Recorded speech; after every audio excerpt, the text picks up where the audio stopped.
Saturday. Rainy weekend, but other than that. All right, we're live here. All right, so I am back to read page 60, and the section will be titled Other Groups in Palestine. Welcome to Be Lit, where we are reading from Encountering the New Testament, a history book about the first century Christians, by Walter Elwell and Robert W. Yarborough. So let's get started on page 60, okay? Other groups in Palestine. In addition to the groups already mentioned, I think we talked about Pharisees, Sadducees, Zealots, and Essenes. In addition to those groups, there were other groups, or at least emphasis, which form a background for understanding the rise of Christianity. The Herodians are mentioned 3 times in the Gospels. They are mentioned in Matthew 22:16, Mark 3:6, and Mark 12:13. They probably represent more of a political party than a religious group, but the two were not easily separated at that time. Josephus mentions a party of Herod the Great, Antiquities 14.15.10, and War 1.16.6. And if these groups are the same, their origin goes back to that time. In this case, the Herodians who joined forces with the Pharisees in seeking to do away with Jesus would be those who remained loyal to the Herodian dynasty in the person of Herod's son Antipas. That's Antipas. Some have sought to identify the Herodians with the Sadducees, but this is by no means certain. They could not have been a very large group. And I think that they're referring to the Sadducees. The Sadducees, I guess, weren't a large group at the time. So anyways, moving on. Philo's On the Contemplative Life, his book On the Contemplative Life, speaks of a group called, I knew I forgot to Google one thing. I'm not going to take time to Google the pronunciation of this right now, but I think it's the Therapeutae. I think that's how you pronounce it. If it's not Therapeutae, I'll look it up later and correct myself. But Philo's book On the Contemplative Life speaks of a group called the Therapeutae, contemplative mystics who were prominent in Egypt, but apparently widely dispersed. They are probably to be identified with the Essenes in some loose way and represent the mystical tradition that was also to be found in varying degrees within Judaism. The influence of Greek thought on Palestinian Judaism has also been established to a degree not hitherto realized. Although no party or group representing it explicitly was active in Jesus' day, it was quite pervasive. It was probably to be found at all levels in society, but was most in evidence among the educated and in the more urban areas. Some scholars argue that Greek influence was so widespread that Jesus even taught in Greek as well as in Aramaic. The Haaretz, people of the land, parentheses, people of the land, or common people, were the largest group numerically, but the least significant in the terms of political influence. Okay, I'm going to say that again.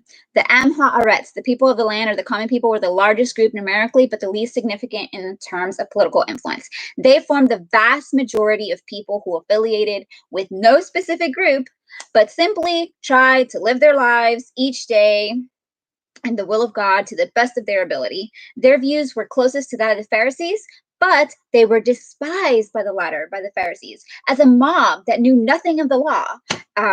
John 7:49 for reference.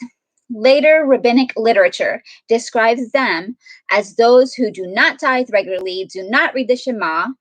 Reference for Shema would be Deuteronomy 6:4-9, Deuteronomy 11:13-21, and Numbers 15:37-41. Do not recite the Shema morning and evening. Do not wear tefillin, a small leather box containing scripture. Have no mezuzah, a portion of scripture in a case on their doorposts.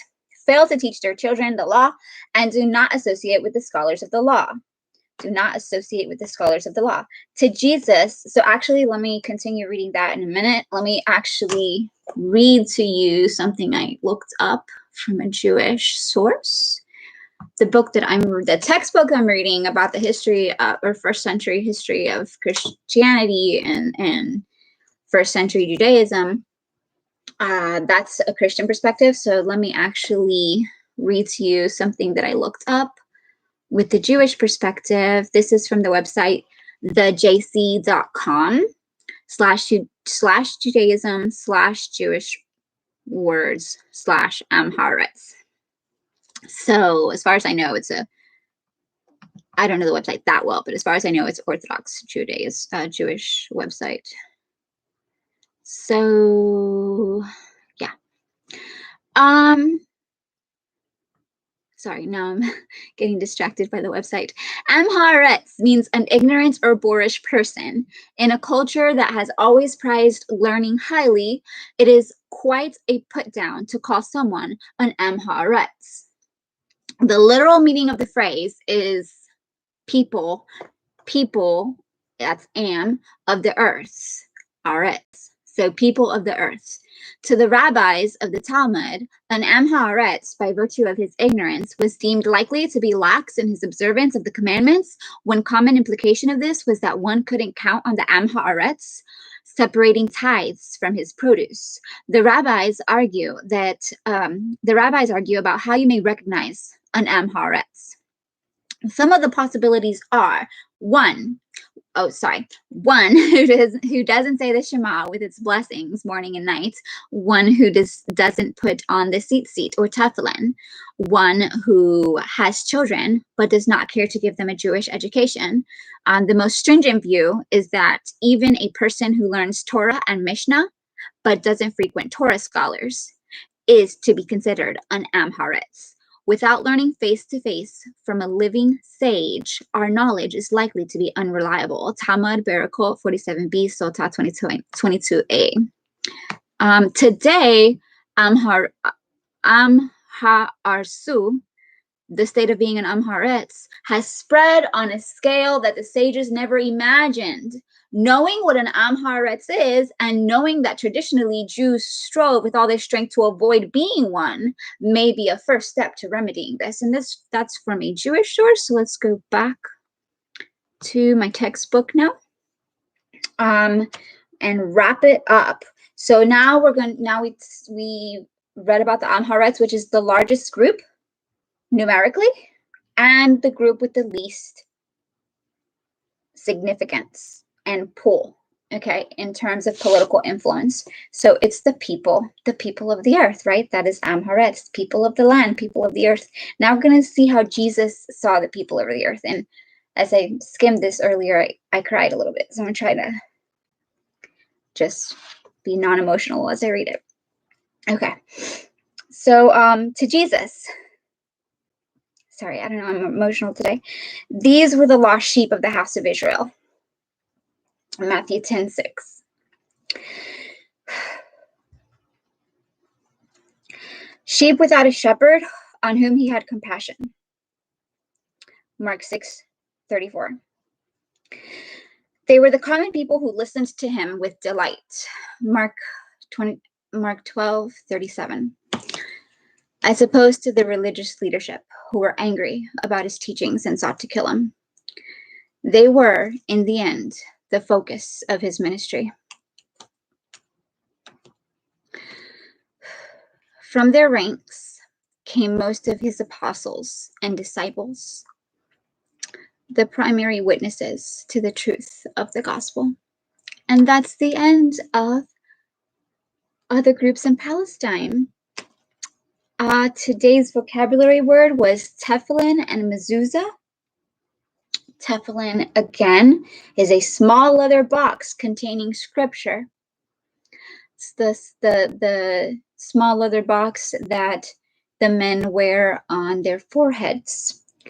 The mezuzah, again, is a portion of scripture in a case that is kept on the doorpost. And it has scripture inside the case. You can see mezuzahs If you want to see a visual, you can look on the internets. You can also, I'm not like advocating it or anything. It's my personal opinion that you can do it if you feel like it. But you can also download the Chosen app and watch one of the episodes. When they leave their house, they kiss their mezuzah as they leave. But you have to email me later if you want to know what episode that is, if you want to see a mezuzah kind of like acted out in real life and whatever, visually in an artistic form. I have the app, so I can quickly see which episode that is and let you know. But you can always email me or message me. My email for this program that I'm doing, which is reading a page a day of new. Oh, I'm so tired. I can't even talk. It's Saturday. I'm going to Dollar Tree. That's where my mind is. I'm going to Dollar Tree today. I'm excited. I'm going to Dollar Tree. I'm gonna buy stuff. I'm gonna buy stuff at Dollar Tree. So I'm excited. Buy stuff to clean. So yeah. I can tell you what episode that was if you want to see mezuzahs. That is, and the seats, that was not a vocabulary word, but that was in our extra credit bonus reading when we went to the JC website, the Jewish website. I think it referred to seats. I don't see it now, but I'm pretty sure it was there somewhere. If not, then I read it somewhere else when I was doing research. Seat is another vocab word, which you can also see on the Chosen.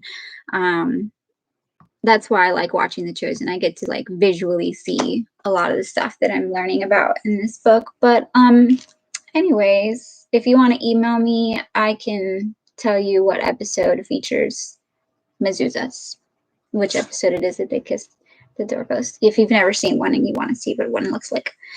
All right, I have a picture. I guess I can show you guys that. This is the picture of a Jewish father and son at Jerusalem's Western Wall wear tefillin, or phylacteries, small cubic boxes of black leather containing biblical texts. And I'll end with the photo.